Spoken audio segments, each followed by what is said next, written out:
What were we talking about? Baritones? I don't know. You said dulcetones. What are Dulcet. dulcetones? What? I I don't know why that came out of my mouth, and I honestly don't remember what I was trying to say, but it wasn't dulcetones. I, Dulcetones, I'm like, maybe? what are dulcetones? And you start saying other things, and I'm like, and you say gallstones, and I say the the Falsetones? galltone sounds like a bad ska band. Yes. The the I don't know what the heck I was trying to I don't say. know what you're trying to say either. Dulcetones. What does that even mean? I don't I know. don't think that's a real thing. Came out of my mouth though. I don't, and I'm just I thinking, don't I know don't what know it what that means. is. Maybe And it's a different language I that don't I know. Maybe it spit out. probably is. It's I it's a it's don't know. another memory coming back with a language you were never aware of It must consciously in this life. it must be. Gotta be. I'm gonna hit the music now. Hello, everybody, and welcome to the Homewrecker podcast, where we are gonna wreck your home and your Our microphone. and our microphones and everything else. Yes, where we talk about things, Where we wreck and shatter. wreck and Uh, shatter conventional wisdom by talking about things from a different viewpoint. I wow, it's been forgot. a It's while. been a while. I forgot my own intro. You forgot your intro. Damn. Well, anyway, this is the Homeworker Podcast. I am Alex. This is my lovely, beautiful, gorgeous wife, Monique, Hello. joining me as always. And what's new with you, my lady? I don't know why, but I feel like I wasn't ready for this question. Wow. I'm just ready to get into the topic. Um, Okay. wow. We Okay. I'm can. sorry, people. I am sorry. We This is totally can. Bush League. This is definitely Bush League. No, it's been raining. It Yeah. was like we had a frost, and then it was raining, and then it was warm for like a week, and then we had a frost overnight, and then it was really hot for a couple of weeks, and now it's been raining for like a week and a half. Yeah. Pretty crazy. The weather is Crazy insane. weather. It really is. Which It's brings us to what we're going to be talking about this week. yes. Kind of a tie in, Yes. sort of, kind of. Strange weather phenomena that happen Mhm. and occur when we talk about missing 411 phenomena. Yes. So, Before we get into that, yes. let me get my shit in. You wow. Okay. Way to blue ball the audience. No, I just want to Let's, say, throw it out there. If you're interested in any Orgonite or tarot readings, go to my website, tarotbymonique.com. If you're interested in hypnotherapy, go to innerstandingshypnosis.com. And I just want to throw out there my next group hypnotherapy will be July 23rd. That is a Sunday at noon Eastern time. You can go to my website, understandingshypnosis.com, for more information and to sign up for that.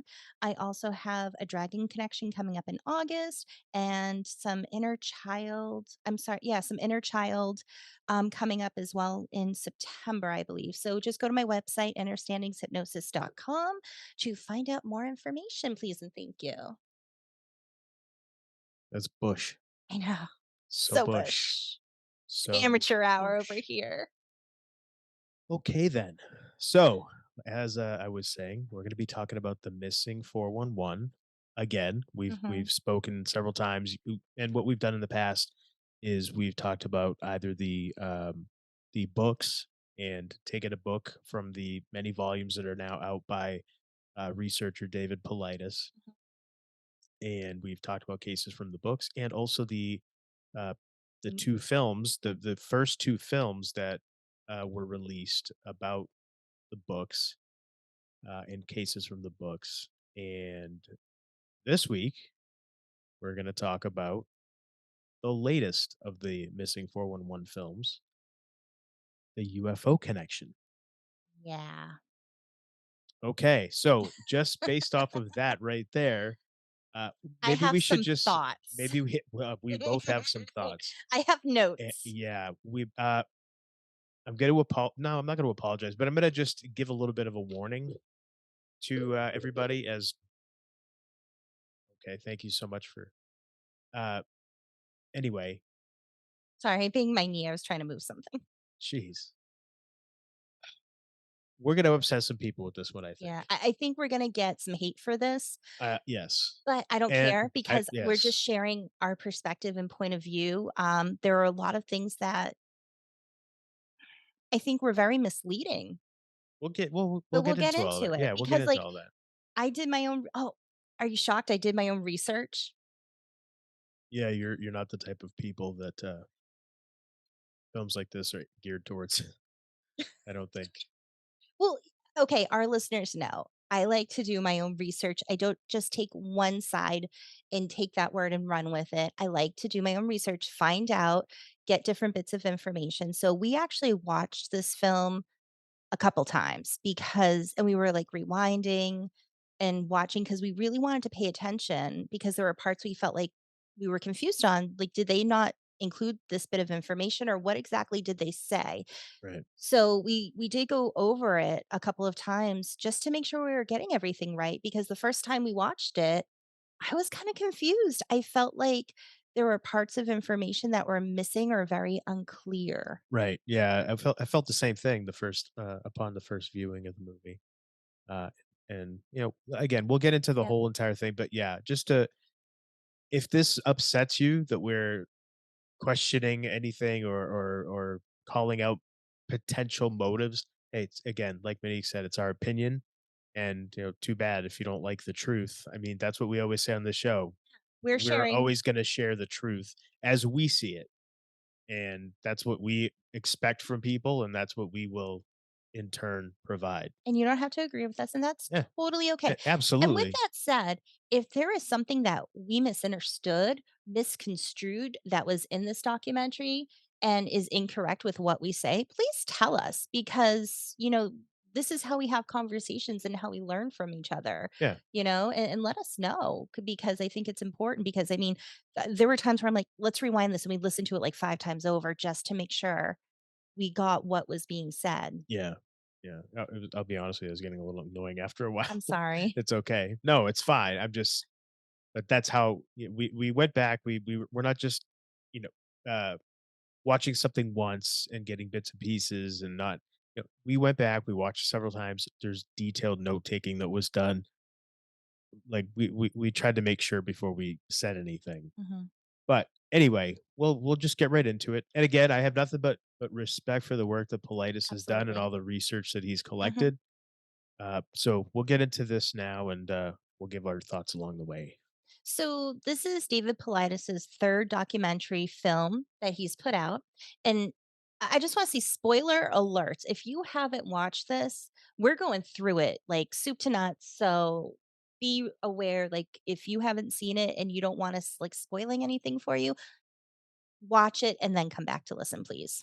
Yeah, that's a good call, and that's we only say that because I think this came out last year, Yeah, but it might have been towards 2022. the end of the year, so it's only been out I for want to about say like 6 months, October. Yeah. and I know a lot of people, come across the Missing 411s on, like, Amazon Prime or whatever, like a free or streaming service. This one isn't free yet, so it's still new, so if you haven't seen it and you're worried about us giving anything away, I mean, people went missing and they talk about it. But if you're worried about any of that kind of stuff, yeah, please just stop, Yeah. watch the film, and come back and then, see if you agree with us. And we have an update about one of the people who went missing as well. So that's coming up towards Oh, the yeah, end. that's right, Yeah. yep. Mhm. So in this film, he explores the possible UFO, alien, extraterrestrial, however you want to word it, connection to the disappearances that he goes over. Throughout the film, he finds a connection between a group of men who went missing, and many of them were in the same type of area, their lineage, their sex, and what they were doing at the time that they went missing.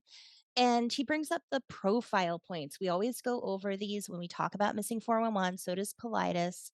Profile points that were brought up in this film were lack of a scent trail with canines, weather related issues around the time of the victims going missing.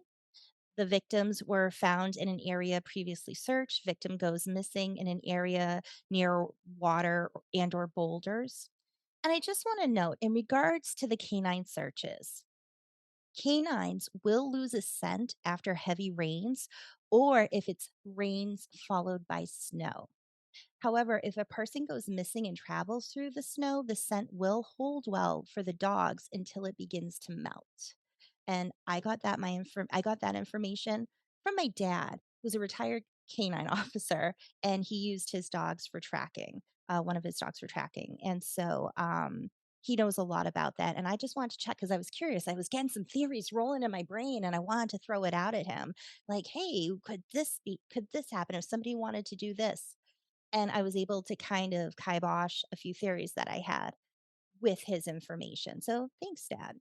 Yeah, and but the thing is, with the missing 411 where they talk about how the dogs don't have a scent trail, they always note the weather issues. They'll always note that. Yeah. So it's not like that's misleading or anything. No, no, no. I was just saying, like, in case people are curious, like, Yeah, you're just dropping FYIs. No, and yeah, that's because great. it Yeah, makes sense because if somebody's going missing and there's weather phenomenon and often heavy rains occur, that could be why the dogs can't get a scent trail as well. So it might it's hard to say what the phenomenon has to do, whether it's because of, oh, was it rain that could have done that? But sometimes there's no rain. So I'm not trying to say it's one specific thing. I just want to put that information out. yeah, that's good. Makes sense. So the first case that was brought forward in this film was the disappearance of Ray Salmon, who was 66, from Vancouver, British Columbia, Canada. He went missing on June 9th of 2013. Ray went camping alone with his dogs. He had his truck with a camper and a Zodiac boat. He disappeared at the shores of Harrison Lake, and he was an avid hunter, camper, fisher. And he was planning on picking up his friend the following Monday morning to go check out some old gold mines. And his friend, when they were talking about this, mentioned that was it the Sunday before? He heard yes, the Sunday Yeah, before he was heard supposed to three get picked up, gunshots on the Sunday. he heard three gunshots. Now it's brought up during while they're talking to them that if you're missing, if you're injured, you're lost, you shoot your gun 3 times up in the air as an SOS for help. Right. When they were going over Ray's story, I felt like there were parts of information regarding his disappearance. Well, okay. Why don't we go over like what the story is, and then we can talk about that. Okay. Well, I'm just saying because like we had to go over a few times to try to make sense of it. So Yeah. basically, on that Sunday, his friend hears 3 gunshots. His wife says, was it that day or the following Monday that somebody shows up, and this Yeah, isn't I the believe order of the film. the order of the film, the following day, police showed up, Mhm. at Looking for her him, home looking for him, right. which I thought was kind of weird, and that's where I started getting confused. I Yeah, know I'm confused already this early and not a good sign. But she said that somebody came looking for him, and then it just goes to search and rescue person, Adam Palmer, who said a call came in to look for a possible missing person at at the spot at the lake where they were at. So my question was, who called in the missing person? Was it Ray's friend who heard the 3 gunshots? Because it's the wife made it sound like she had no idea her husband was missing right. until somebody knocked on her door to ask like, "Hey, have you heard from him? Where is he?" I felt like that was never really well clarified, I guess. Yeah, that part was very unclear, and that's again after multiple viewings, still having the same questions, like, Mhm, yeah, it just I feel like I don't know if that was, like, an editing choice or something, or I have no idea, but it felt like the flow was, like, dead, like, I couldn't follow what was happening, mhm. just the way that it was pieced together, and if that's the way things happened and that's all the information that's there, then that makes this even more bizarre, I mean, the wife even said, like, but she didn't get information. yeah, So the truck and camper were parked at at the lake spot, the camping spot that Ray was at. The truck was locked with the 2 dogs inside, and his wife said Ray would never leave the dogs unless there was a danger to the dogs. The emergency response team, which is like the Royal Canadian Mounted Police SWAT team, showed up to do a search, and Adam Palmer, the search and rescue guy, said that's uncommon for them to show up. Paulides then spoke with Gail Starr, a former Royal Mounted Canadian police officer, and she said that the emergency response team may have shown up for the unanswered questions or if they had a tip that the police didn't know about. And Adam Palmer from Search and Rescue did say that there were kids who showed up at the police department.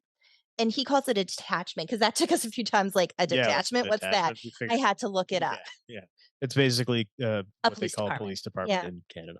They stated their vehicle was shot at and their headlights were shot out. So Paulides speculates perhaps Ray shot out the headlights to get attention, but it's strange for an experienced hunter to shoot at somebody instead of three times up in the air because you run the risk of hurting somebody if you're shooting at them to get attention. So there was that thought of, what if he needed help and that he thought, oh, I'll shoot at them to get help, but it still wouldn't make sense. Why wouldn't you just shoot in the air to get somebody's attention? Exactly. And the reason why those kids were, I guess, there were approximately 50 people at a grad party near at the lake near the campsite.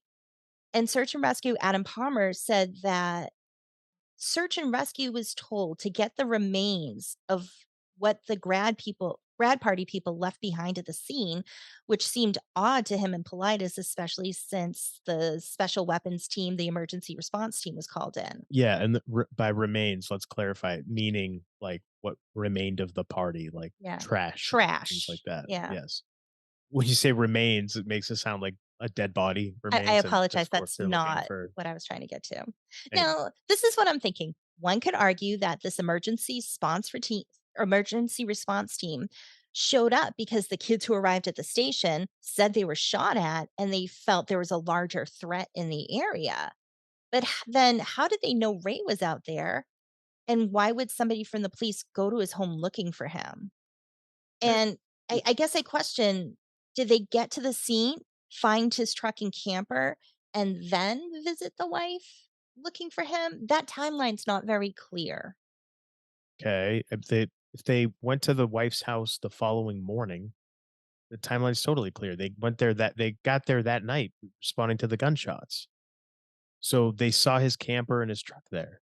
So that's how they know that. But So they're looking for him because his camper and truck are there. There's gunshots fired at a car that I'm just reports saying it. it wasn't very clear the way it was put out there.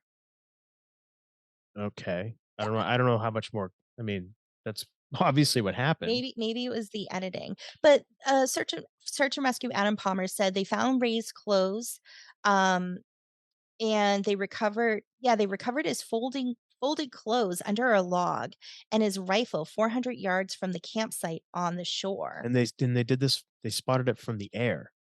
They did So like aerial yeah, searches. so that's what I thought was weird. How'd they find folded clothes under a log from the air? How'd they see I that don't know. from up above? And they I don't also know. and they say on a small hill quite a distance away, and they don't give a specific distance, Yeah, there's no distance given. but later say it's on top of a mountain. They found Ray's pistol laying in a meadow. Yeah. So basically, what the police or the emergency response team, they just allege he got injured. He went into the water to get back to the camp and drowned, and that makes no sense. His wife never got Ray's backpack that they recovered, and I guess was told nothing. Nothing was ever explained to her.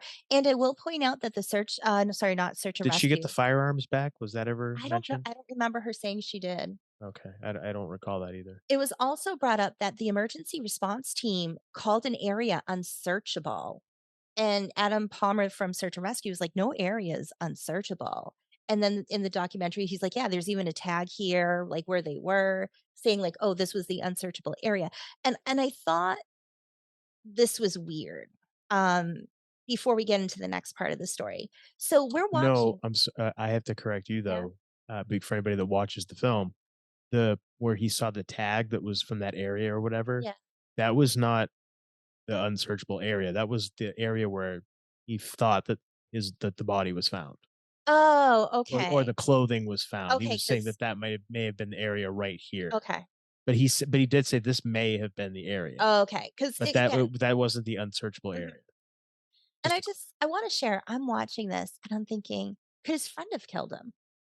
Yeah, And the yeah. reason why is because his friend, the way his eye movement was when he said a certain thing, it was just weird. It just seemed off. And so of course, my mind, I'm thinking of all these different possibilities. The most logical and reasonable to, of course, the most sensational. And and this was my theory. I thought, what if his friend decided to meet him earlier, went up there, and decided to, like, for whatever reason, maybe he had an issue with him, I don't know, but killed him. Moved different, like, the clothes, the rifle, the pistol, put it in the areas, but I was like, "How could he lose the scent? Like, how could they get rid of that scent?" And I thought, "Okay, I know sometimes hunters will use animal urine to either scare off certain animals or attract certain animals. And what if he used kinda like bear urine or something along his tracks?" But I checked with my dad and he said, "Well, no, the only way you can really cover up tracks like that with a spray or something is if you use pepper spray because it'll irritate the dogs. But then the handlers are going to know something's wrong because the dogs are getting irritated with their noses and their eyes, and they're going to check it and say, hey, this is pepper spray." So he said the only thing to really get rid of that scent is heavy rains. Yeah. I can't imagine a person has gallons of water to flush the track behind him as he walks. Yeah. So, my other thought, going to most sensational, was what if there was some kind of experimental creature that got out? And that's why the emergency response team was called out to it. And maybe Ray wasn't shooting at the headlights, he was shooting at this thing that was going after him. Maybe, but why would Ray lock the dogs in the car and not get in his truck and leave? That's what didn't make sense. Like, Right. you locked your dogs to keep them safe in the truck, but why wouldn't you just leave? Why wouldn't you go get help or do something? So, again, that's not very logical. Yeah. Yeah. So, Politis, brings up with Star that the Royal Mountain Canadian Police have a Gale Star's the retired retired police police officer. officer. Okay. They have a policy that if it's a UFO investigation, it's handed over to someone else and it's unknown where or who investigates it. It's also implied that the area Ray went missing has a history of UFO sightings. And what I thought was interesting about that comment by the former police officer is, okay, how do you know anyone does anything? You're like, oh, it gets investigated. How do you know if you don't know who it's going to or where it's going? And even the way that that was stated was so just vague. Yeah. Yeah, forget it. Anything having to do with the UFO, you just hand it over. Okay, police, let me take your word for it. What? Hand it over to who? Like that's how it was worded. And it's like, oh, okay. It's the most generic description of something I've ever heard. No, like it's no Who, what, detail at when, all. why? Like, where are the Yeah, details? exactly. You just What? hand it How do over. you know it's Okay. investigated? And then she said, yeah, and it gets investigated. So, How do you know that? but how? Like, and And how by can we take your who? word for it? Right. And by who? And she doesn't know who does anything. She does. It's like, But hey, okay. it gets investigated. Okay. And again, because she's former law enforcement, Politis uses the adjective to describe her as credible. That word is used a lot in It this movie. is, Credible, and I question credible, that. everything credible, credible. And it's like, okay, yeah, there's people that have a reputation for being honest, but I think when you throw that word credible around, I feel just like because, nowadays, yeah, especially nowadays, because the only thing that's credible anymore is like the federal government or a state official or like that's all that's credible. And it's like but are they these are the really? biggest liars, but I that's who know we throw the term credible behind. exactly. So anyhow, I digress. So Ray's wife goes into a story about how they saw a UFO at Fire Lake. And, they just share that story how, again, making it seem like there's UFO phenomena in that area. But I don't know where Fire Lake is, and I did not research. I didn't think to look on a map of British Columbia. I presume it's got to be close, Yeah, or around where they live up in British Columbia is big, so yeah. sure. But again, we didn't look on the map, so I'm just full disclosure, yeah, we're trying to be honest being here. transparent here. Yes, Politis then goes into the Elk connection. He's this is the first time, by the way, Yeah, that in all my years like following UFOs, conspiracy theories, all this kind of stuff, that I've ever heard of an elk connection to yeah. anything. I and It's interesting. unless I'd forgotten about it, I this was news to me. I'm like, "What? The elk connection? Huh?" But okay, continue. Yeah. So Paulides interviews Peter Davenport, who's from the National UFO Reporting Center, and he is a group of one. He does everything himself, and which he admits. Davenport goes into the Elk abduction, and he says that there were people planting trees that saw an object lift an elk off the ground and fly away with it. And I just want to note, like, he comments how, it bumped into a tree. And I'm thinking, that's kind of a strange thing for a craft to do, to bump into a tree. Yeah. And the craft, as they're describing it, seems like on the really small side. And then Robert, Well, it's you know what it is? It's not actually how they describe it. It's the fact that there's a like an animation on the screen as they're talking about everything. There's an animation. So you're seeing what the artist or yeah, and they're whatever. saying it's based off the comparison of the size of the elk, Okay. But which is but how they got it. okay, but that's what I'm saying. Like it's kind of anyway. You're being influenced by what you're seeing as they're speaking, I'm but going then they're no, not I'm saying certain things that going off of what they said as well okay. about it. All right. Then Robert Fairfax comes in. He's the former director of Washington State MUFON, and he was interviewed along with Ruben Uriarte. Uriarte, I believe. Uriarte, I'm sorry if I'm butchering it, who is the director of San Jose MUFON. And Ruben was the one who translated for the workers who saw the elk abduction because they didn't speak English. So I guess to me, it was a little unclear who contacted MUFON because Fairfax said Davenport was called. Yeah, I So I don't know. It wasn't like, oh, and then Davenport called us and we worked together. It was almost like we again, know I what think they're talking about. yeah, it's almost like you're supposed to know, but I think it's kinda if you put a little thought into it, it's kinda obvious that I'm just he saying, called them, I like, get it, but it you could have know? been clearer, Alright. So Paulides asked Davenport during this interview the likelihood of this being a military test vehicle, which was my first thought when they're talking about this. Yeah, same And here. Davenport responds with, and I quote, about as close as zero as you can get, end quote. How the hell would he know this? How Yes. would he know that there's no way in hell this is a test military flying object?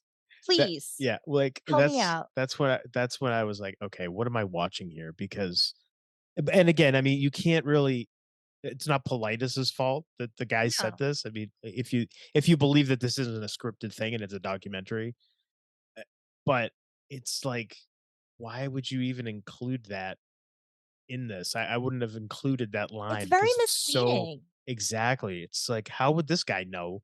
He's the head of the UFO, whatever his thing Yeah, is. move on. No, he's not. Oh, He's no. not. He's No, his no, no. own. Remember Oh, his Army of One or whatever. I'm sorry, the National UFO Reporting Thank Center. you. Yeah, he's the only guy that does it or whatever. He just came off to me as like arrogant, like when he was saying, "Ah, it's me. I'm the only one. I do this. I do." He just seemed arrogant. His Yeah, tone, and so it's just that's an arrogant response. That's a response an arrogant person gives you because oh they know. It's like, because but you that was the don't. first thing I thought. Like, to Like me, this what? seems like maybe a very large type of drone, and maybe they're looking to see how much weight that it can carry. Because the fact that it bumped into a tree, have you ever, with all the UFO stories we've heard about it bumping into trees? Because I I have haven't. not. Apparently, I'm sure they're out extraterrestrials there, are a but little more skilled to not bump into trees, I think. But I just thought that that was strange, and then for him to say, that the likelihood of it being a military test vehicle is as close to 0 as you can get, and I felt that it was very off-putting because it did seem very arrogant yeah, and it's one-sided. exactly. It's just an arrogant response, and only coming from an arrogant person. I mean, Yeah, that's that's how it came off. absolutely, and whatever. I'm sure maybe he's a nice guy, but that's how he came across in those few Yes. minutes that you get to see him on film. We're not judging, we're just sharing our point of view. That's exactly. So Davenport then claims that they found an elk and they think it was a pregnant female elk who was in good health. They suspect but admit they have no evidence that the craft may have dropped off or left the elk there. And the so they say they found an elk, but they found this elk that they think that was the elk that the craft took, and they found was it before 7 days had transpired. Yeah, but that's all they said, before 7 days had so it could have So that been could have been 6. 6 days. What but whatever, but it doesn't they again, how do you know that that's the elk? What they never said why they thought this was the elk, what led them to believe this, Yeah, that was never mentioned, there's a lack nothing. of information. So it was this is where I started thinking, okay, am I watching just like a disinfo piece here? Because Yeah, that's what it felt like yeah. because they're just leaving in like details that Politis was good about in all his other films and in his books, but now there's like all these details are missing. So, and I want to point out because I question how could they test that animal? Because there would be so much decomposition and maggots and possibly have been eaten by other animals that it would probably make it very hard to tell. Because, and I'm just going to share some information. I had come across a deer that was hit by a car. And what had happened was it was a state road and the state didn't pick it up. And so I was helping my friend move it away because the smell was that of, like, farm and really low tide, and the animal was, within a week, almost black, parts of it missing, maggot covered in flies, and just, like, buckets of maggots all around it and in it and on it. So even if it, like, maybe, like, a few days before, but once you're getting to about a week, 6 days, and depending on the weather, that has a lot to do with it, but that can affect what you can test for, and that's why I'm very curious, what exactly, like, why aren't they putting this information in here? And I also wanna mention, they leave out the details of when and where this happened. I looked online, and I was able to find out the information that it happened in May of 1999 at in the Mount St. Helens area of Washington State to a group of 3 workers. That's what the article said, and I believe that was from UFOevidence.org. They made it sound like there was a lot of people who witnessed it, and the article here Yeah. says it was only 3 people. So again, I feel like it's almost misleading the way they're wording things and the way that they were saying things.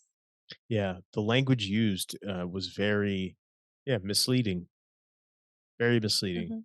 Group of people, a group of men, and just the way it's said and the inflection in the voice and everything. It's like it's leads you to believe that it's a lot of people. And you know what? I'm looking back in my notes, I put 14 to 15 people planting trees saw an object lift elk off the ground.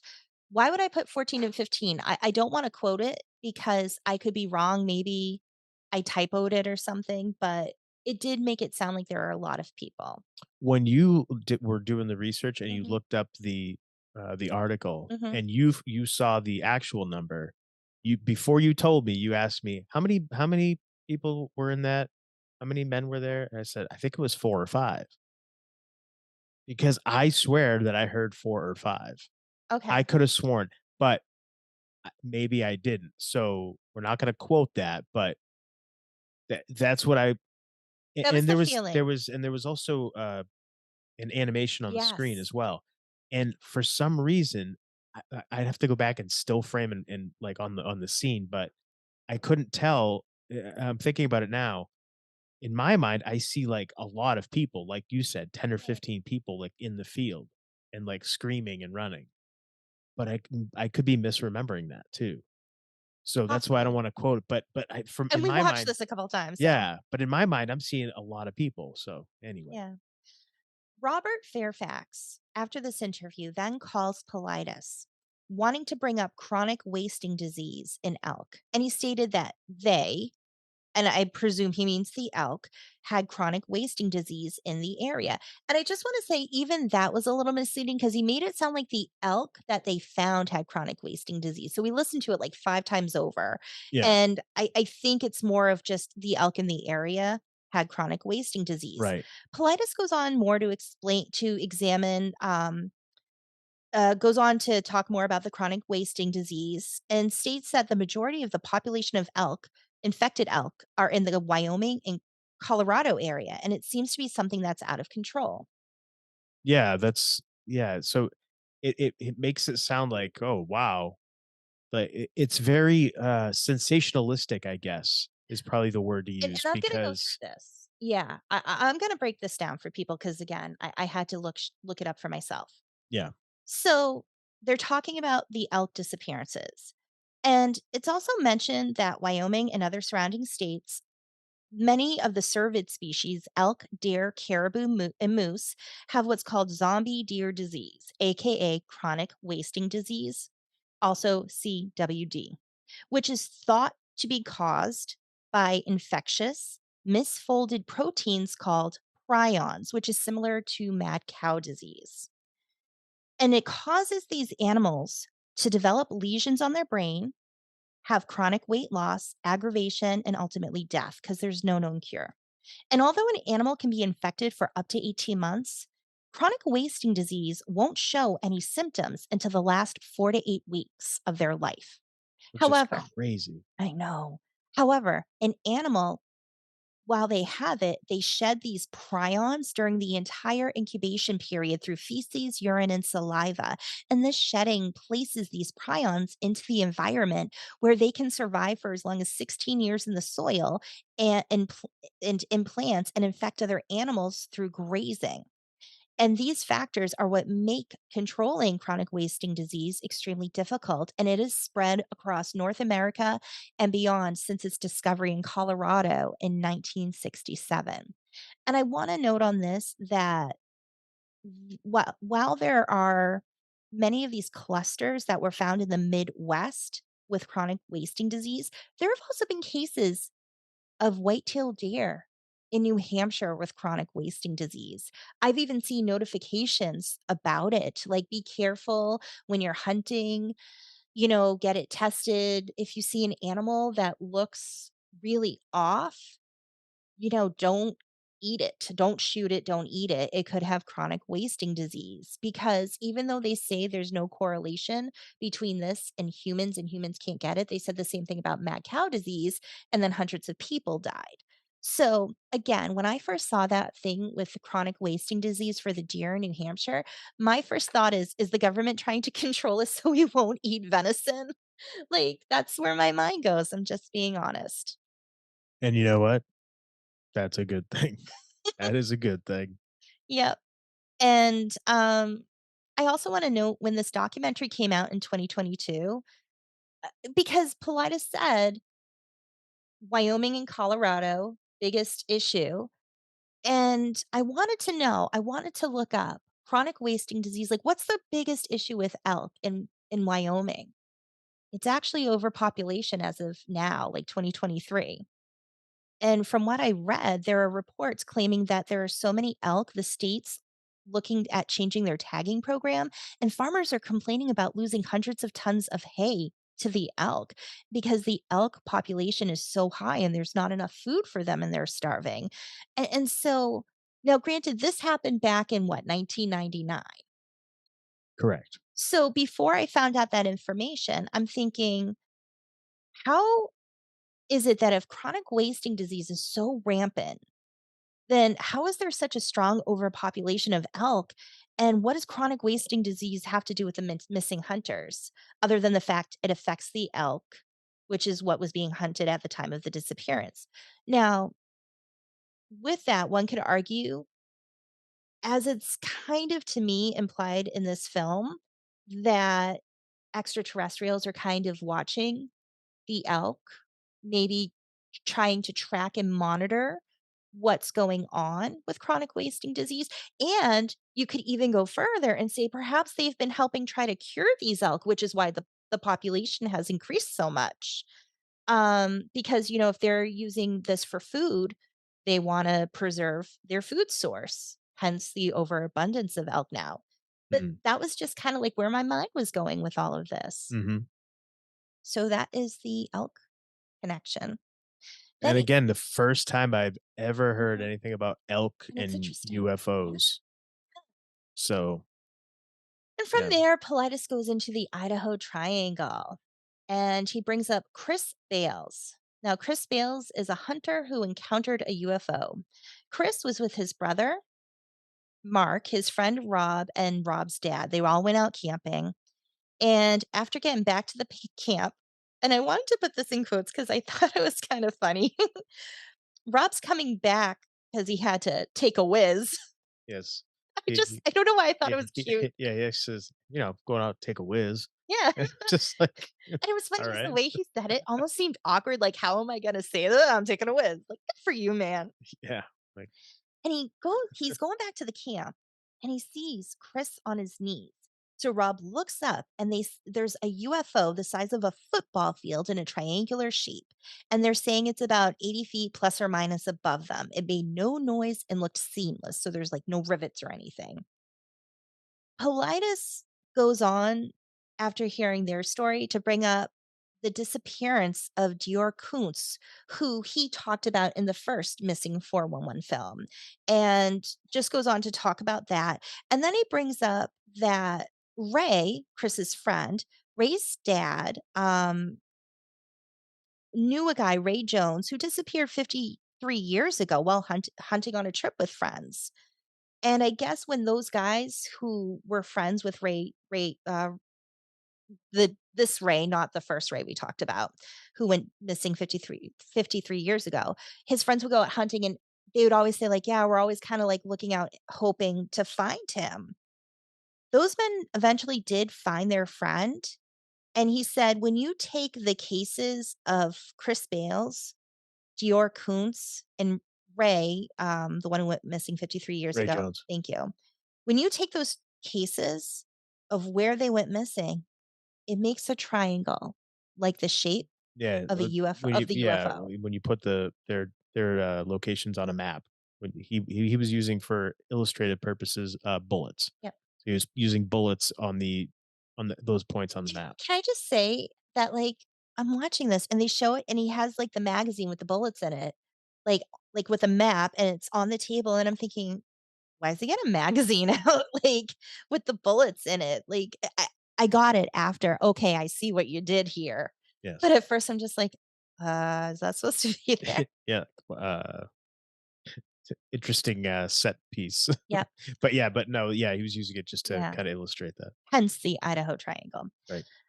That that after that, Paulides calls in some help from FBI agent John D'Souza.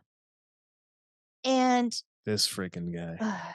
D'Souza calls the beings extra dimensional. And I thought that was really interesting. I do agree with that, being extra dimensional, because, yeah, I, I, I could go on a Because whole tangent. yeah, Oh, that's a sound bite. yeah, I'm gonna make a T-shirt now. yeah. Because yeah, Well, okay. yeah, because Elaborate. they probably are extra dimensional, possibly. I feel like density can change with different beings. Like, some can change dimensions, and yeah, of course. Like, I'd agree with They're that. coming from over the ice wall, come on. Okay, but extraterrestrial, and we're gonna get into that later on because Yes. we watched the documentary Level with Alright, Me, so yeah, that'll yep. be later. But so Paulides brings up that he was told by an agent before that, and I'm going to quote here, our government will never acknowledge what they can never control, end quote. And D'Souza agrees with him and says they, meaning the government, won't acknowledge it if they can't control it or if they think they can't control it. Paulides goes on to say how D'Souza is an ultra credible source. During the time that he was sitting in the office, he was in stunned silence in how he played out all the groundwork for so many issues related to their work. So he's putting over D'Souza huge, Oh, yeah, ultra credible. he's blowing this guy. Jeez, Yes. crow. And that kind of rubbed me the wrong way Yeah, same here. Like, okay, because why are you putting so much stock into what this guy says, Mr. Politis? one could Why are you argue. trying to steer the audience into, like, Yeah. this guy's super credible, this guy's got a big dick, this guy's it's like, "Okay, whoa, whoa, easy, dude, relax, Okay, calm now down." I would say maybe someone a little more naive might argue, well, hey, he's an FBI agent. He's almost like the real life X Files kind of person doing these That's how he investigations. markets himself when he does like UFO Yeah. and those kind of conference appearances. The guy, like, that's gimmick.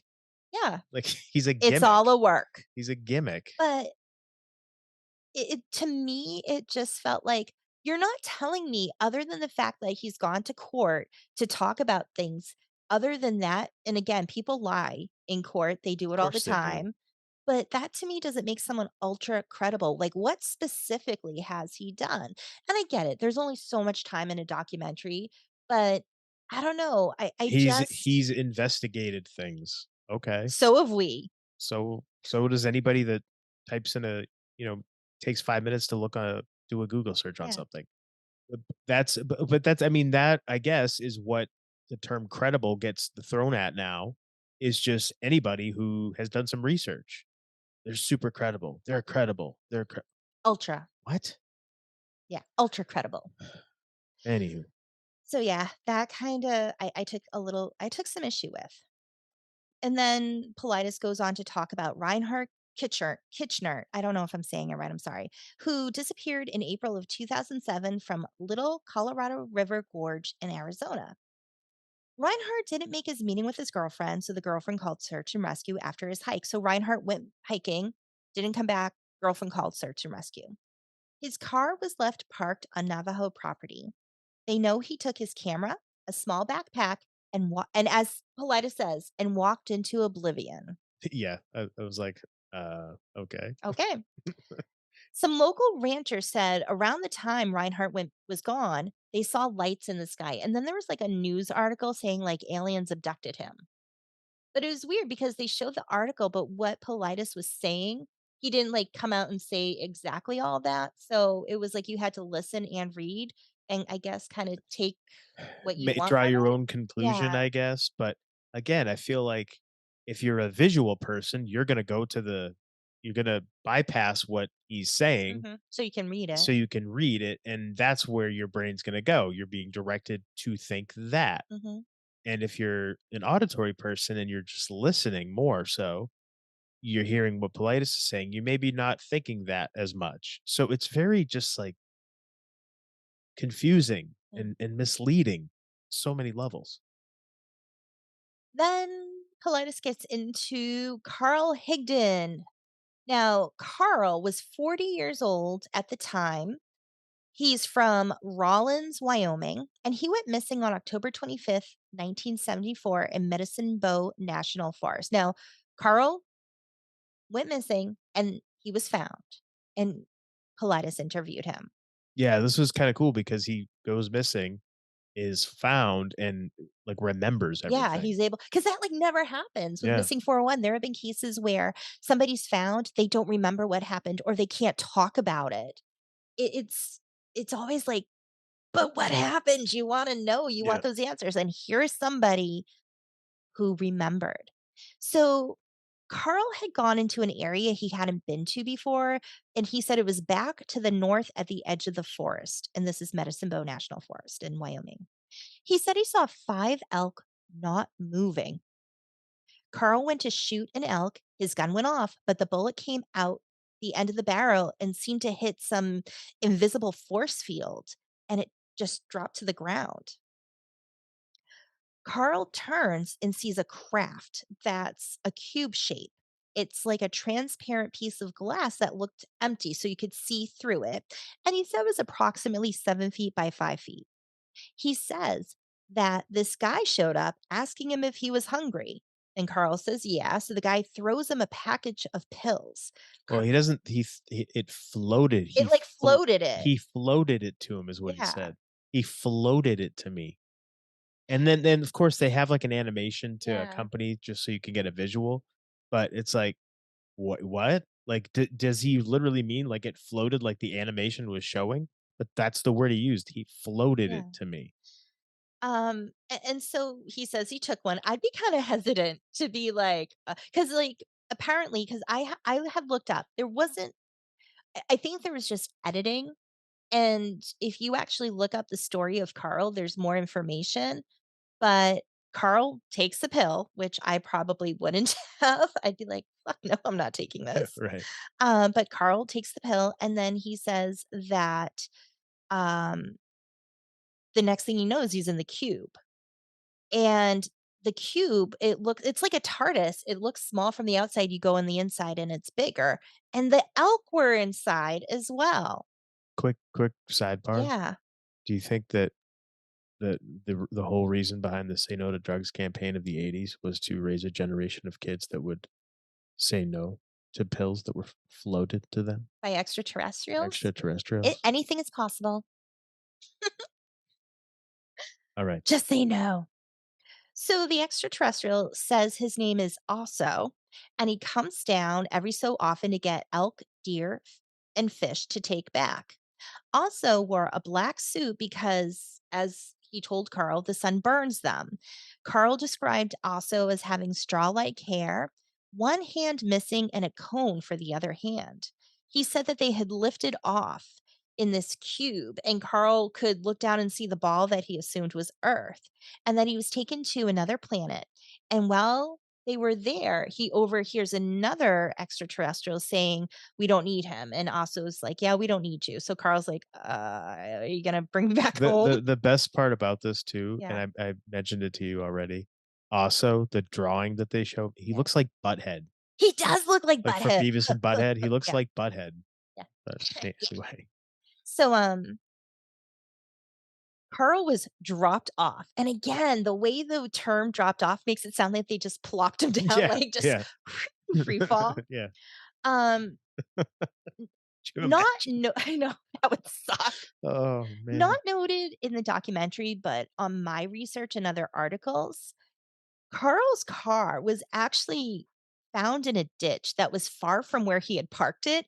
And upon investigation, there was no way determined as to how the car could have actually got there without leaving tracks, which actually gave credibility to Carl's story. Because when he came out back in the 70s saying, "I was abducted, this is what happened," a lot of people, like, as they say, I don't know if they say it anymore, but threw shade at him. Like, he got a lot of hate for that. And the fact that where his vehicle was located and they had no way of knowing how the car could have Yeah, possibly been there. nobody, yeah, they could not figure out how his truck got out there because there was no tracks at all. Yeah. It was just, again, dropped there, looked like. Exactly. It's almost So, like they were like, "We'll just beam you down here." yeah, And is yeah. it a little, um, I guess you could say, rude of the extraterrestrials to not put the people back where you I got mean, them from, at least drop them off at a road. right? Come on. Right? And don't move their vehicle. But, another interesting thing about Carl's story is that after he was abducted, X-rays show that his lungs were clear. He used to have scars from tuberculosis in his lungs. The scarring was gone. Also not noted here in the documentary, but in another article, was that Carl had kidney stones and all of the kidney stones were gone. Now, Carl speculates. So, Yeah, the reason why he got examined is because he was telling everybody he got abducted by, like, he was saying, "They took my elk, they took my elk," and yeah. he was, like, kind of in a trance for a little while, Mhm. right? Because of the trauma of what he just went through, and so that's why he went and he got a full examination at the hospital. They said he Yeah, they took him to the ER. couldn't have been healthier, I wanna point out the which is ER. insane. Yeah, the ER, they show, like, the slip, and it's basically like an invoice. Yeah, they showed an invoice, yeah, from, well, I mean, this was I know. 1974, but yeah. They gotta make their money, you Yeah, know? it was like $300 for this, $400, and I'm like, "Wow, That's a lot of for money. back I then." know. Can you imagine? So Carl thinks that it's because he had a vasectomy as to why he wasn't needed. And the bullet that Carl shot that hit that force field, he took that. He picked it up. He had it and it was analyzed.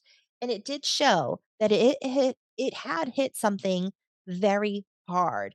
And basically in one of the articles I was reading is that the type of force it would have to, at the distance, the speed it came out, it would have had to hit something harder than any rock or tree that you would find in the forest in that spot. It was something harder than that to cause that type of damage. Yeah, it was pretty crazy that he had that kind of physical evidence and also just the location of his truck and everything like that backing, lending credibility that something happened to him. Yeah. Carl actually did hypnosis with Dr. Leo Sprinkle. And as Dr. Sprinkle, he had said that he found Carl to be telling the truth, or at least believed he was telling the truth. Yeah. And again, just adding on to his name. So, what's not mentioned that I found in the article is that the extraterrestrial was named Also One, AUSSO, and then One, ONE. And I don't know why this popped in my head, but I just wanted to do simple like gematria and like numerology. That name breaks down to 109, which breaks down to 1. Higdon also claimed to be taken 163,000 light miles from Earth.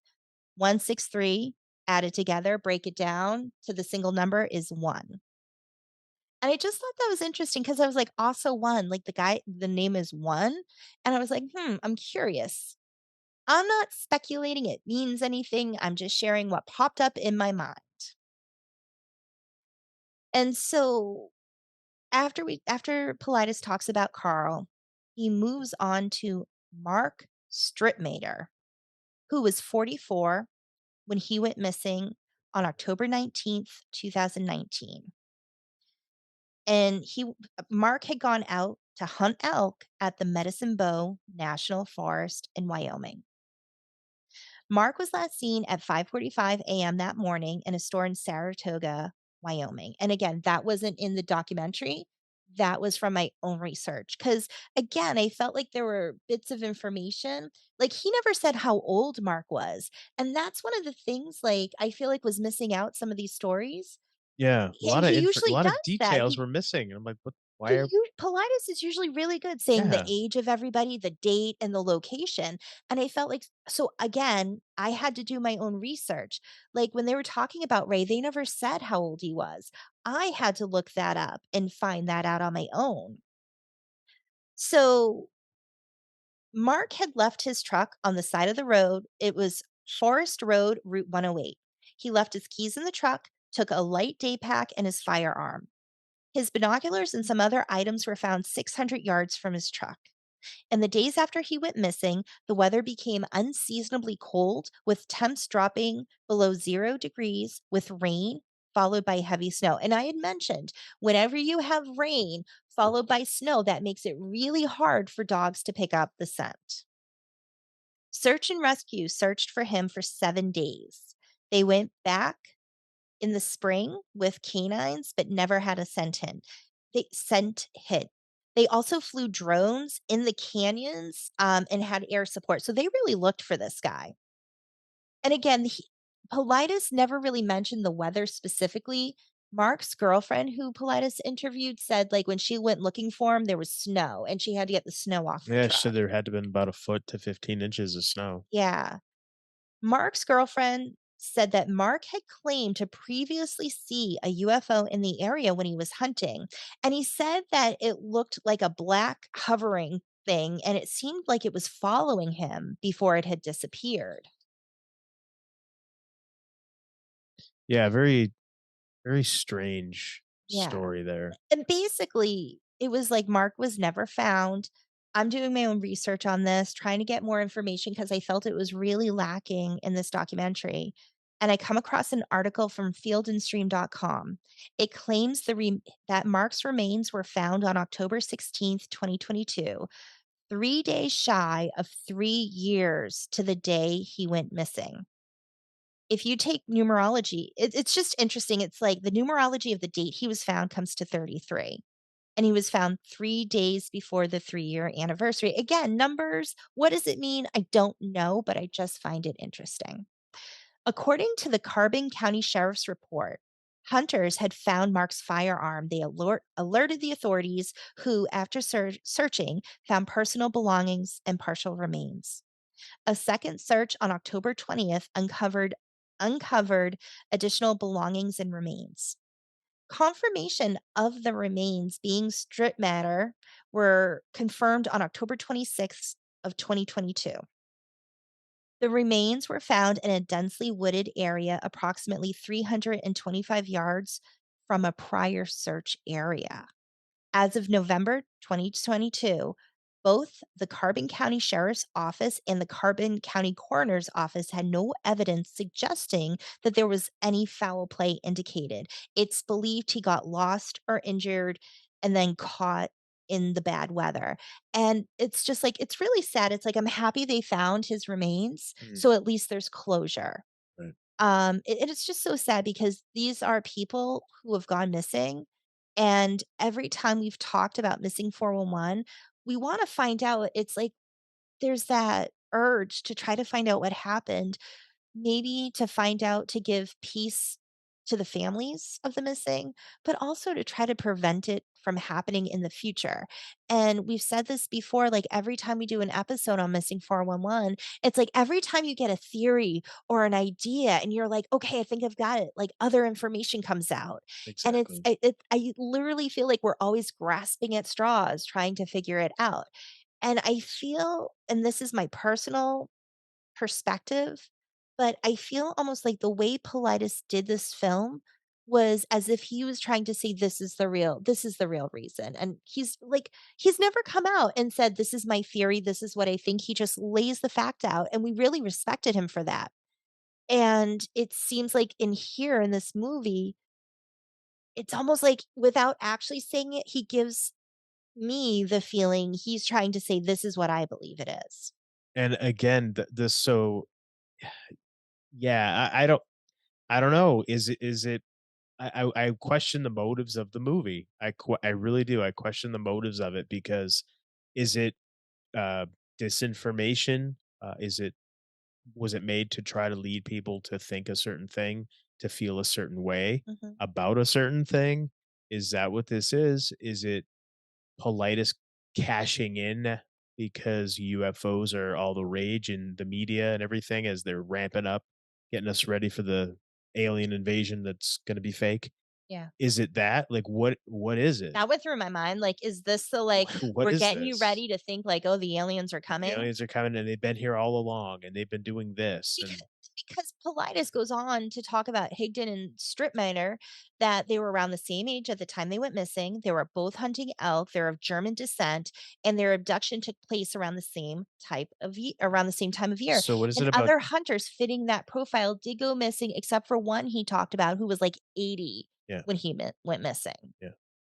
Yeah, it's just it's very yeah, some of the factors that he lays out, it's weird that they're not like the German descent. He brings that up Yeah. at the end of the movie. It's like, why wasn't this mentioned before this, before the end of the And movie? Like, he brings up the just very uh, yeah. shoddy He goes compared to from what he usually yeah, does. and he goes from Carl, who says he had a vasectomy, which is why they didn't need him.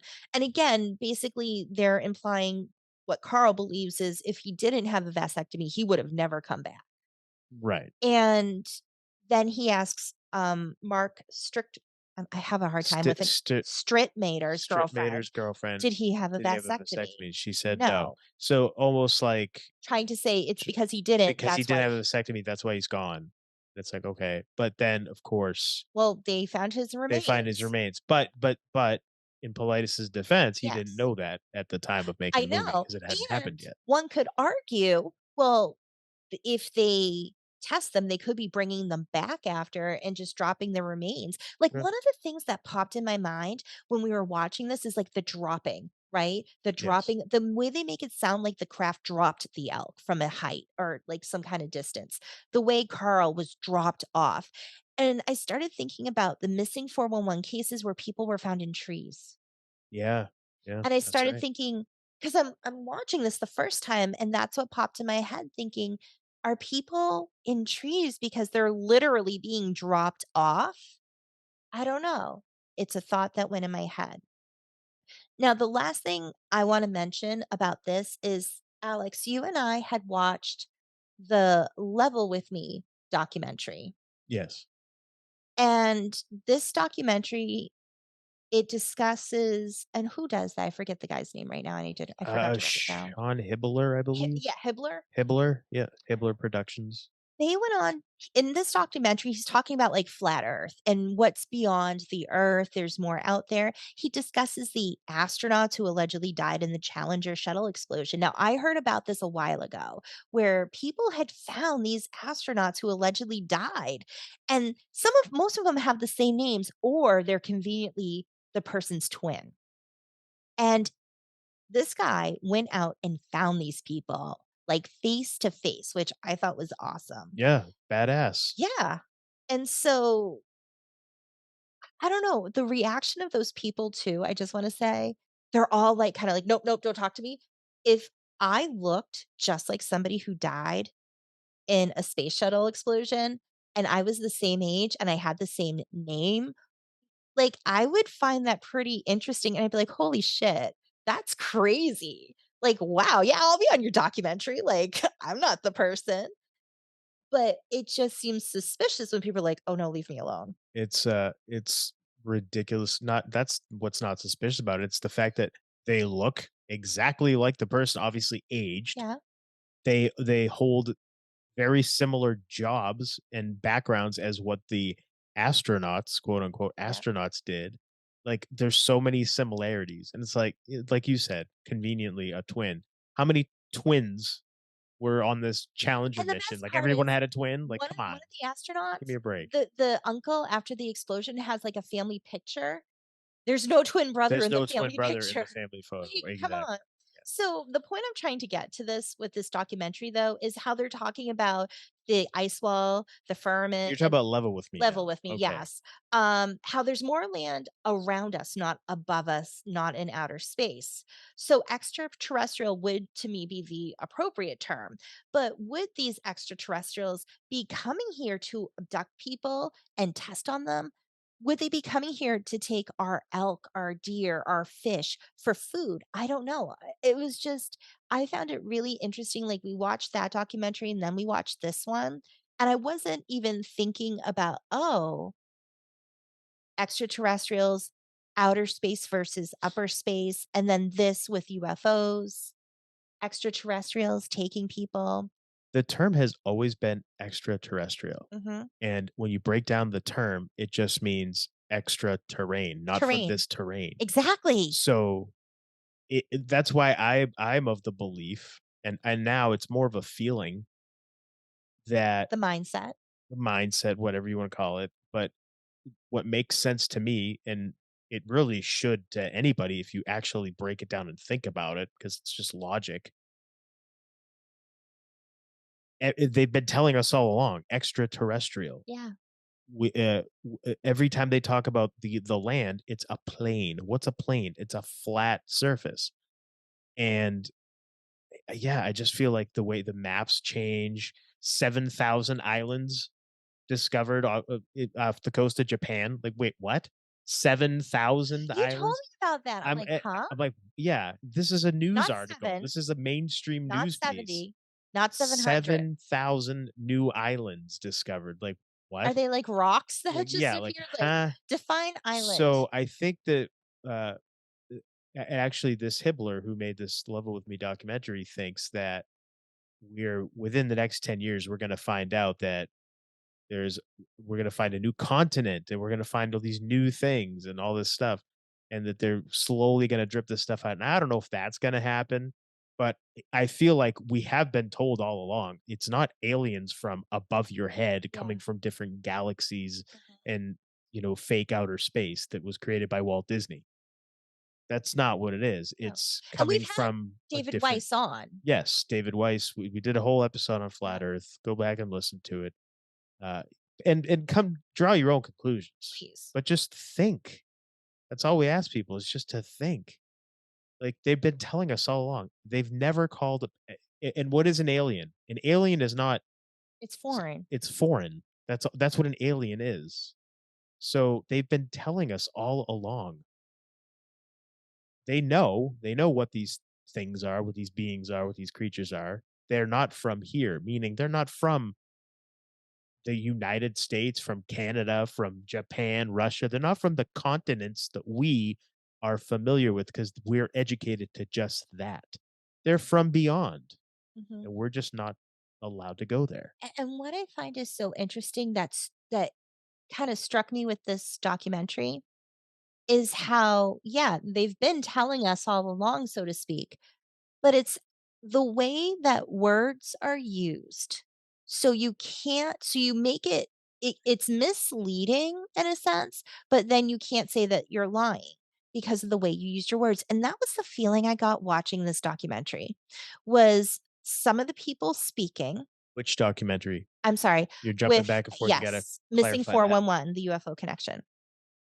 The way some of the people who were interviewed, like Fairfax, MUFON people, FBI, D'Souza. D'Souza, the way that they speak is in a way, yes, I'm sure they're using the right words, but it's very misleading.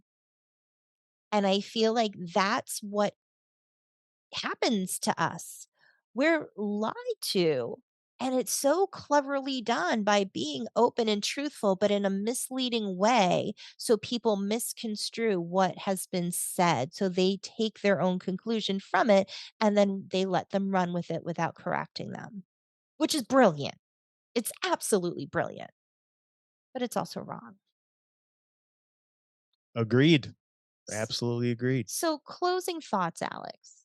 I feel like this was I was very let down by it because I was excited for this one when I saw Yeah. trailers for it, everything when it first came out, and I was excited to be able to watch it because I've been looking forward to it for so long, and I was just like, "What is this? What am I watching?" Like, I was very let down by it.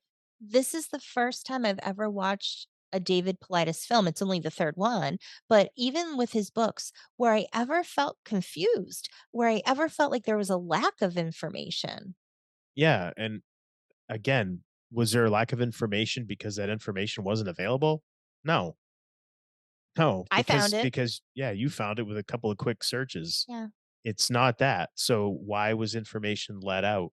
And I feel like it's because it would have it this was a film that was made for the sake of entertainment or swaying an opinion one way. that's what it felt like. That's what it felt like. It did not feel like a like his other films did or like his books do, where he's providing information and letting you draw your own conclusion because really that's what we should all be doing, Absolutely. Do your own research. We've doing been your own saying this research and since the drawing your own beginning. conclusion. This one felt like it was saying, "No, this is what it is.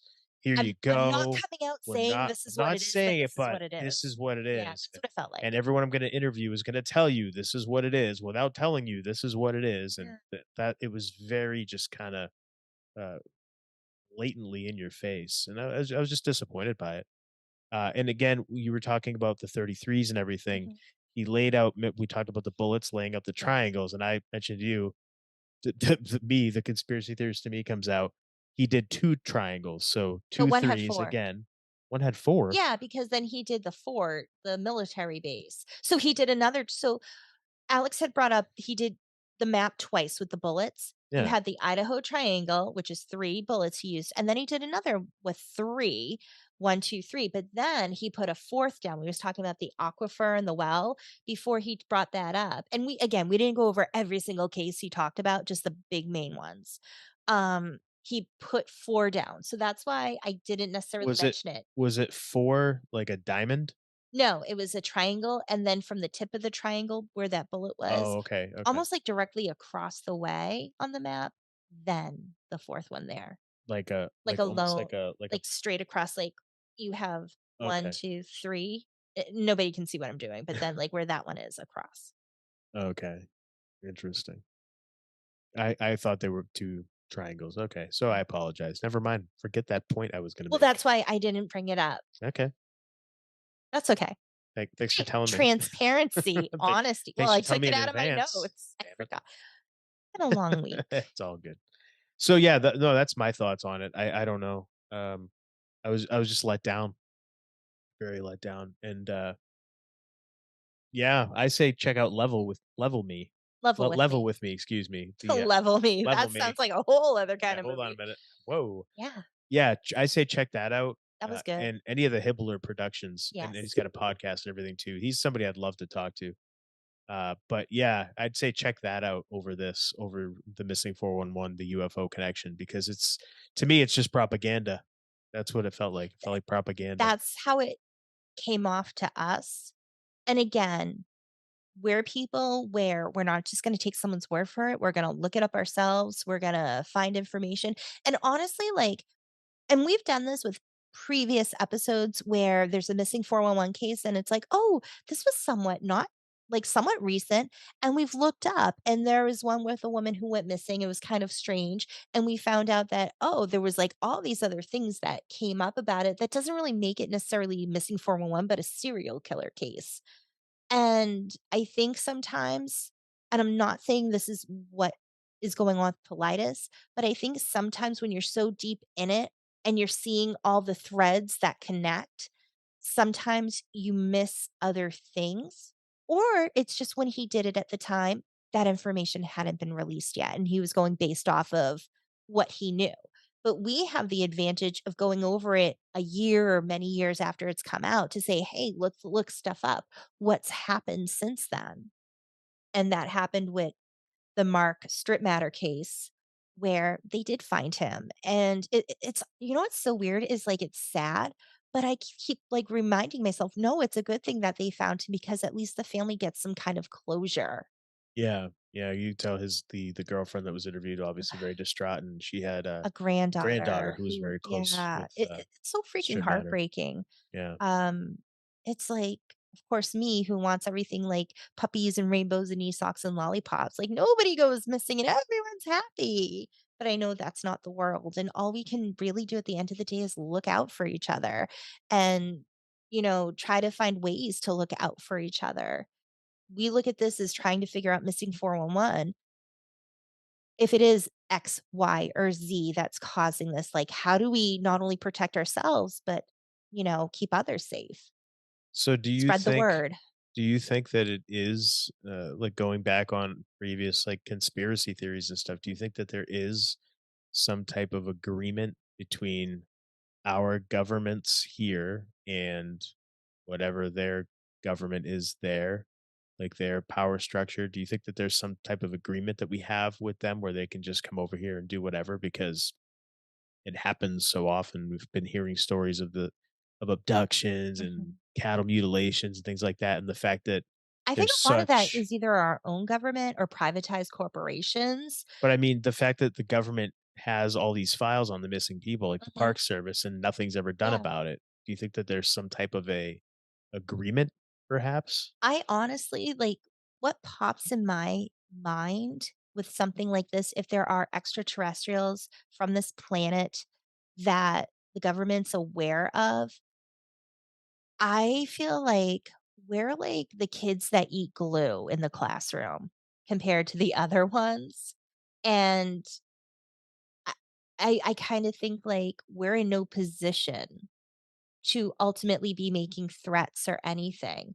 I feel like they have more advanced technology, and it's almost like a, "We're gonna give you the little that we give you, and you'll love it," and, like, I think our government's had these advanced technology things for a while, they don't jump on it, but and I question, just like we have different countries that we're aware of, it's like, are there some beings out there who aren't as loving and kind, or maybe aren't as empathetic and warm? And I question, are they the ones doing these experiments for science because they don't have that humanity factor, as we put it, that warmth and empathy to them? And that's why they do it? Or is it more so of it's not really even them, like, they're looking out for us? I don't know.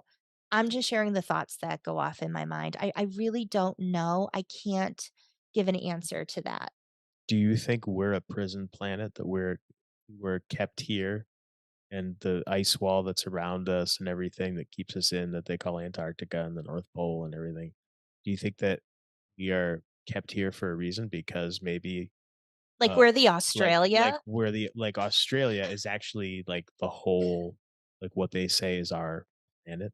Mm. Do you think that that's the case, that we're encapsulated in here and then there's all this land around us and all these other civilizations around us, and they put us here and they have what our ecosystem and everything, the insects, the vermin, all all these animals and things that are there, and we're kept here and we have dominion over this plane because we can't play well with others, and that's We why we're can't out play here. well in the sandbox. I mean, As you're saying that, look at what we do to each I other. know. And as you say that, I'm thinking, well, the grass isn't always greener on the other side. I don't But know. maybe it is. Maybe we That's really a very are up, optimistic way of looking at it. Like on the other side, there's more to it. I don't know.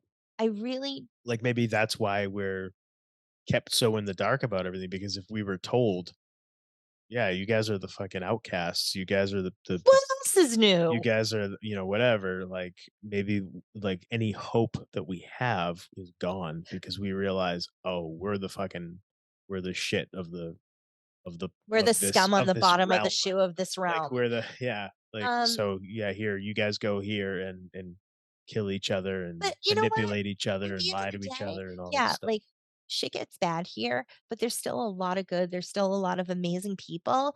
And I look at it like, I don't think it's that bad. I mean, yeah, it gets bad at times and people get bad, but I'm a happy person. I found an amazing person who I love. We have 3 beautiful children. I have awesome parents. We have animals. Like I feel like we're living a good life and I feel like if this is prison, I'm not going to complain. And maybe that's the optimist in me. Oh, it's a great way to look at it, because otherwise, if you considered the I'm alternative, not going to feel gypped by it. you'd be miserable, right? Yeah. So I don't know, I just wonder about that because I think about it and I say, you just see just what the picture that's painted for us now by our overlords or whatever you wanna call them, the media, politicians, all this, Mhm. all the shot callers. BlackRock and Vanguard. Yeah, but that, like, it that's kind of my feeling, like, geez, that, like, it wouldn't shock me if we were the outcasts, like, and why we're so treated so disrespectfully by because we're viewed as just crap, And like and something that popped in my head as you're disposable saying almost. that is I thought, but not everyone is bad. And why would they allow really good, true, kind people to be here with them, right? Like, why wouldn't they, so to speak, save the good people? And it goes back to what feels like soul work and soul purpose. Well, I There are think that people here, like, that is our job to be here and help people, help bring out the good, help people heal. I think that that maybe is why maybe we started that way, right, with Adam and Eve or whatever. Maybe there's something to those stories, and maybe we started and descended from those 2, We just kept and fucking up people. yeah, and then and just, the story of the apple, the Yeah. forbidden fruit, maybe all that kind of stuff is because we broke the We don't know rules. how to follow We directions. broke the rules over there, and they Yeah. went, "You fucking assholes, we told you not to do this for this reason, so fuck you, get out of here, go, you're banished." Exiled. So maybe we were part of Eden or heaven or whatever you wanna call Mhm. it. Maybe we were part of all of that, and they went, "No, you fuckers suck. Go here, and you can have 4 seasons and fucking cold and this and that, and you can live in we'll drop you in different areas, and go fuck yourselves. You guys are Maybe. assholes." But the point is, there are still such great, really good, honest, kind people Of on the course, like, because because you can't, obviously. and you think, well, why wouldn't they, if they're observing us, why wouldn't they say, "Hey, you don't belong here"? But I really like I said, I think Maybe it's that does happen. well, I'm still here. No, I'm If kidding. But I think maybe it is because they haven't given up hope completely. And it's like, you know what? You guys got some work to do. And it's going to take some time. And they're watching out to make sure we don't like blow ourselves up into oblivion. But I don't know. I don't look at it like it's such an like as a negative thing. I don't feel any fear from it. It's just one of those whatever it is what it is. And again, I'm not going to complain because I'm happy in life. So at the end of the day, it doesn't matter. All right. It just popped in my head. I figured I'd ask you. I thought Yeah, it it's might make for great. I love that. an interesting conversation. Yeah, how about you? Do I think we're a prison planet? Yeah, It's funny because that's been a theory that's been out there forever, and I thought about it, and I'm like, "Yeah, it wouldn't shock me for all the stuff that I've already said. It just wouldn't surprise me if that was the case." And you said, "But not all of us are bad." Yeah, of course not, because when a being, a person, an animal, whatever, anytime something new is introduced into the world, the consciousness, it has to learn.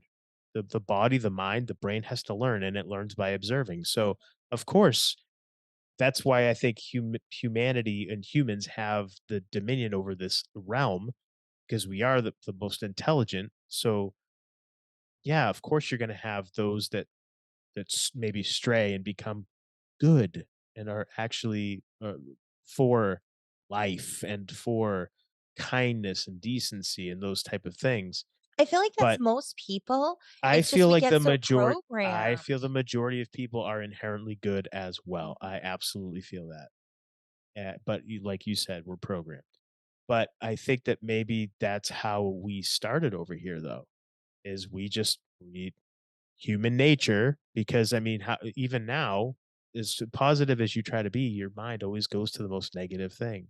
Maybe that's a flaw that is seen by those other beings, that maybe that's a flaw. The fact that we're so negative a lot, we're inherently negative, and the fact that we possess the capability to cause harm to one Yeah. another, maybe that's something that is just not okay. I mean, just thinking, outside the box a little bit. Yeah. It's an interesting concept to think about it, and I'm not saying it's true or it's not in my mind. I don't know. I, I don't know, but I'm just so fascinated by it. I'm curious. Yeah, like I want to find the book, and I heard this the Hibbler talking about it. There was a book that was published in there's a book that's out there, it's available. I don't know the title. He didn't name the book, but what he said it was about a group of people that got together in the late 1800s because life was getting bad. Governments were getting very tyrannical, and shit was starting to get out of control. And they all just gathered their resources. They got on a bunch of boats, and they just said, "Fuck this, we're out of here." And they sailed south to what would be Antarctica, and they came across the big gate. It was a big ice gate, and through the gate they could see more land, and they could see things out on the other side. And they came back because they weren't let in. They came back and talked about it, and that there was a report published in a magazine in the one time in 1905. They published the story in a magazine, this detailed account from these people and explaining what they saw and everything. And then it was never mentioned again. And somebody found it and put it in a book. But I can't for the life of me figure out what the book is or anything like that. If you know, let us know. Yeah, but I thought that was very interesting. So that would be another thing. Like, is that what happens with a lot of these people that are in positions of power? For example, uh, maybe prominent politicians who quote unquote die under mysterious circumstances or go missing or anything like that, or a lot Michael Jackson, people like that who have money, who have influence, who know things because they can know things. They're allowed to know these Or things. because people like them and tell them these things. Right. And then they use their influence to get to these places. And the way that they explain them not being here anymore is, oh, they died. But Or, oh, if they this was a prison planet, like if we're not allowed there, then those people, I would think, certainly wouldn't be allowed over there.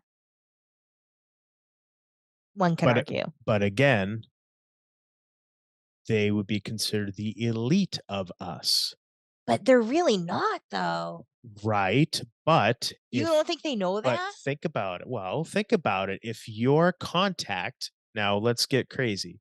If you are, say, also one Yep. from wherever, and your people, the contact that they have for the other side from this side Mhm. is George Soros. There's a name you hear all the time. That's your contact. Is George Soros going to say, Monique, you are a good person. You deserve to be a. No, of course not. But you Nepotism. would think they would know this shit. And Again, again, again, I think all they maybe have is the information coming from George Soros or Joe who Smith or they're whoever that copying. is. And that's why I think the real people in charge, you will never know who they are. Exactly. And that's the thing. It's like, are they putting these horrible people in charge, these horrible people making these horrible decisions They for don't, us? but again, But they are they don't choosing know. them for a reason? Right. Is That's this our penance, our punishment that yeah. we have to endure? Or is it to like push us to learn? Like, or is it a test? I don't know. There's so many Because possibilities of what it could all be. yeah, because think about like all these secret societies and things, and they say, "Oh, knowing is within," and all this stuff that they teach, and all. Is it because they know what's really going on? And they know that, yeah, you are a prisoner here, and that's why you can't escape. You can't go anywhere. You can't go up, escape the universe. You're here. You're stuck. You can't go down. You're stuck here. So you have to look within to find peace, to find tranquility, to find happiness or whatever. Like that's what a Yeah. lot of those secret societies teach and preach. And is that like why? Because they know what's going on. They know. I mean, some obviously they know. Somebody knows, but is that why we're kept in the dark? Because we're not allowed to go there, and we're all going to be like, well, why not? If we all knew, all of a sudden, you don't think there'd be Oh, yeah. millions of People, people? They would be marching for gay pride or no. trans issues or Black Lives Matter. They'd be marching to the fucking North Pole or the South Pole or Little wherever. pig, let me They'd be in. saying, "Look, there's more land, there's More Eden, there's opportunity. free energy, Yeah. opportunity. I can escape this tyranny." Fuck yeah, we'd be out of here. Yeah. You Now, kidding me? you just said free energy. And I want to put this out there for people because I'm curious. We were having a conversation. We saw windmills and we're like, yeah, and what if there's no wind? And I brought up like quartz is piezoelectric. There is so much quartz in the ground pretty much everywhere in the US. Why are we not utilizing quartz to create electricity? And I don't I'm trying to figure out the scientific aspects of it, but if anyone is smarter than me in this aspect, can you enlighten me with, like, how that would work? Like, on a large scale, like, to produce electricities for our ho at least for our homes, right? Like, or is it not enough? I don't know. So I wanna throw that out there. If anyone knows, will you enlighten me? Because 'Cause I'm trying to figure this shit out. That was so random, I know, it just popped hey, but I'm a okay, random person and but all right. Yeah, transparent, honest. I admit when I don't know stuff. all right. So yeah, I don't know. I don't know. I just I don't I obviously don't believe any of the stuff that I've been told my entire life. I'm really pissed off about the Challenger because of the trauma that caused me and so many others. And you know what? It just popped in my head when you said the trauma because I mentioned last week how I was on Karen Rontowski, Paranormal Karen, her podcast, and it's coming out in August where I talk about like mass hypnosis, and I bring up trauma. Because I talk about how when you're in a state of shock or a state of, like, severe trauma, you are more easily suggestible. You are in a state where you're basically in, like, a hypnotic state where somebody says something and you can believe it. So, if you have a victim who's been in a car accident and they're in shock and they're bleeding, you can say, "You know what? It's okay. You know, the bleeding's slowing down. Oh, it's not even you're not even bleeding anymore." And the mind can take that and stop bleeding because it believes that it's so easy to take that suggestion and make it real. And when you think about the trauma from the Challenger, they made sure all the classrooms were watching. They made sure everyone had it on their TV and they were watching. And what happened? A nation was traumatized. And what do you do when people are in trauma? You start to brainwash, manipulate, program. So it's just very interesting how Yeah. you mentioned the trauma. Yeah. Well, it was trauma. Yeah. And I told you this, my, 5th grade teacher, was he wasn't my teacher, sorry, but he was like, the 5th grade teacher, one of the 5th grade teachers, we had 3, that, in our school was he was like the 2nd place runner up to go on the Challenger behind Krista McAuliffe and, like, whatever now I'm calling it a casting competition Mm. because and even thinking back on it, I told you, like, even if he won, it would have made no sense because he was overweight, he was an older guy, he wasn't like a young guy or anything, and so, obviously, as a And he was kid, the runner up. he was the runner up. So, in whatever competition they had for this It was like teacher in something for, space yeah, thing, teacher, yeah. the teacher in space Which thing. what makes a teacher qualified to go in space if these Exa astronauts have to, like, go into the Air Force, Supposed all this allegedly. alleged training that they do, and it's Again, like it's like we're showing you it's all bullshit it's without actually yeah, saying it's bullshit. but as a kid, I don't know that, Yeah, of but I'm course. looking back on it now as a 45-year-old man going, "Wait a minute, when I was a kid."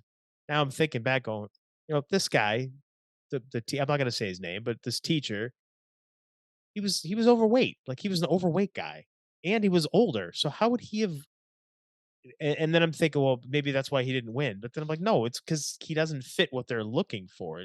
It's a look that they were looking for. This Krista McAuliffe had a certain look. She Pretty, was pretty, young, young. It's like, come on. It was a sweet casting call. looking, Yeah, it yeah. was a casting call. She had it's like you blow up this thing with a teacher in space, and the teacher's like the all American, real pretty, sweet, Yeah. young, attractive, like And the best part is, didn't Hitler bring up that she only went to that she, like, started at that school how many months prior? she was a new She teacher. was a Yeah, new she was like a new teacher. teacher. So it's like, think about it. This is back in '86. In the '80s, they didn't foresee the internet becoming what it was going to become, Yeah. and everyone having internet on their phone and being able to do all this stuff, take videos and pictures and all that. They didn't foresee that. I don't think to the level that it's become. And so, how easy is it to fake? Okay, yeah, we'll put you in, into the school. You'll be a teacher for 3, 4 months, and then you'll win the contest, and then you'll be on the. How hard is it for the CIA or whatever agencies involved in this to to set these things up? It's not hard at all back then And I think that there because nobody knew anything. It was and I easy to think drop someone that in somewhere. yeah, and I think that there were teachers who applied for it, and they Yeah, really did have a contest. They made of that teacher course. at your school the runner up, but there was no real chance of them ever getting it because they Right. already They had already have the their person in person mind. who They've they already already they've already have their implanted. cast. Yeah, they have Yes. their cast for Yeah, their production because that's all it was a yeah. production. And that was the other thing in that Level With Me, documentary. They showed clips from CNN. These were broadcast live of Krista McAuliffe's parents in the audience in Cape Canaveral watching the As the shuttle blew as up, the shuttle blew up. laughing and They're joking. laughing and joking as the shuttle blows up, but they're laughing and joking because they obviously know she's fine because she's not on there. They're They're like, there, "We're and making a lot of money." yeah, and it's like, and you'd go, well, why are they laughing on camera? Probably because they didn't know they were on being on Yeah. camera. They probably didn't know they were being filmed at that moment. They were looking up at the sky. They don't realize that cameras now turned from the sky to them. So Now, one could argue maybe people are misconstruing laughter for crying, but if you watch it, no, there's no they look like mistaking they were this. talking to each other, joking Joking around. around, yeah. This was obviously there's no trauma going on here. If that were real, I That's think, come like, on. and that I was the parent, my jaw would be on the ground, and I'd just be, like, looking in horror, like, "What the fuck just happened?" Yeah. I'd be, like, running to be like, what happened?" I'd be losing my shit Yeah, if that were my child. not sitting there laughing. Or maybe they really didn't like her, and Or they're like, "Oh, fucking finally, she's out of her hair." right, come on. But no, I mean, come on. Obviously, the whole thing was a put on, and that really upset me because, like I said, I was traumatized by that as a kid. That absolutely bothered me. I remember crying about that, and she was from New Hampshire Yeah. as well, so that's the other thing. So kinda close to home. I didn't know her obviously or anything like that, but But was she really from still, New Hampshire? well, that's what they said, Yeah. but it doesn't matter if she was or wasn't. That's what was told to Mhm. the public. That's what was sold to the public. So, and it's funny when I say sold to the public. That's government speak Yeah. for when they put these stories out. Yeah, we got to sell this to the public. We've sold this to the public. It's like They'll say, like, even media, it doesn't sell. Like, nothing's fucking honest. yeah, It's no. a sell. Even media will say, It's like, when something happens, "Well, why aren't you putting this on camera? Because it doesn't sell." Meaning it doesn't make them money. yeah, it's just bullshit. Like everybody fucking lies. So that's another reason why I wonder: are we in a realm of lies, a realm of dishonesty? Is that why we've been banished here? Because we're just inherently so dishonest? I don't know. Could be, maybe. Who I don't know. knows? Questions that I'm pondering now, and that I want you to ponder as well. Let us know what you think. Absolutely. So, on that note, do you have any final thoughts about anything that we talked? We went kind of everywhere here, We especially did. this We last like stayed on 45 track minutes. This until last 45 minutes, we went off the rails, what else is new? but I feel like I whatever. said everything. I went over my thoughts. I'm not gonna, beat a dead horse, but how about you? Anything else?